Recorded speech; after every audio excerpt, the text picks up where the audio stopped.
New at 4, a local nonprofit says it needs your help to make sure people impacted by food insecurity have the meals they need. And right now, the group has lost one of its key funding sources. And joining us in the studio right now to speak more about this is Wes Burt. He's the founder of PlusBox and the director of Brighter Bites San Diego. Wes, thank you so much for being here. So first, tell us about your organization and what exactly it does. Sure.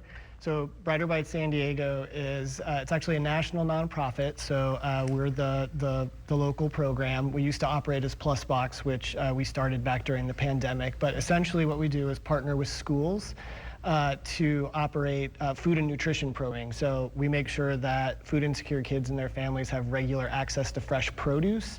We do nutrition education, and then what we call fun food experiences, which makes learning about vegetables like more fun and engaging for kids, so they're more likely to sort of take that on and run with it. Sure. So what key funding sources have been lost? So as you guys probably know, the federal government has cut, froze, or paused a whole bunch of different types of funding, and there's about $6 billion in food assistance funding. But for my organization specifically, the current budget bill that's in debate in the Senate eliminates a funding called SNAP Ed. It's part of SNAP, but it's the nutrition education element. Nationwide, that represents about 40% of our overall budget. Locally, the impact is not as significant to us, but all of these funding cuts generally are really challenging for local nonprofits, including our own. Well, it probably turns your stomach a little bit because you really don't know what's going to be coming down the pipe, right? It does, and then you also have to consider that when that happens, the folks who do rely on all of that federal funding, which is usually pretty consistent, have to turn elsewhere. So the burden goes back to philanthropic organizations, the local government, things like that, and so the funding pie gets a little bit smaller, even though the need is actually growing. Okay, so are you guys starting to move in that direction?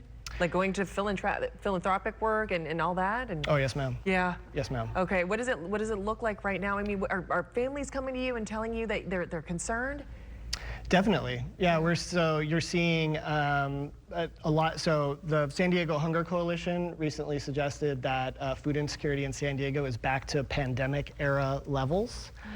So that's getting worse. And at the same time, you have families who may be a little hesitant to participate in programs like that because of potentially immigration status and things like that.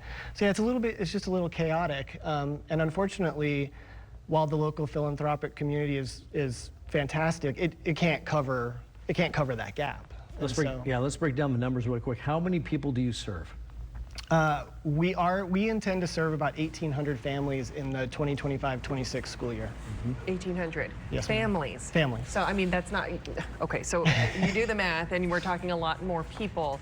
And one of the things that I feel like is important to mention, you said it best. You kind of. There are a lot of families that are not coming forward, and this could be your neighbors.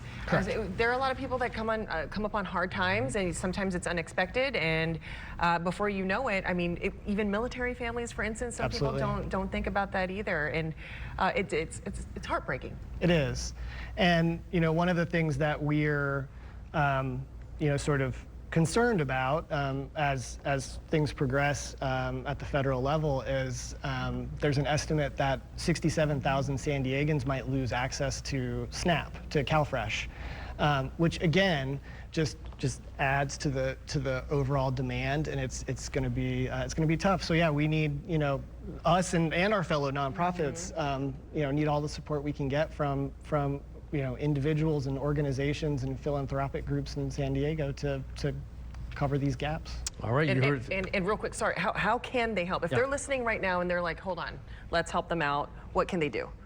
If they're interested in helping us specifically, brighterbites.org. But if you have a favorite nonprofit that you support, reach out to them. Ask them how you can help, whether it's through a financial gift or contacting your elected representatives or whatever that might be. But we all need the help. All right. Wesley Burt, thank you so much for being with us today, and good luck. Thank you very much.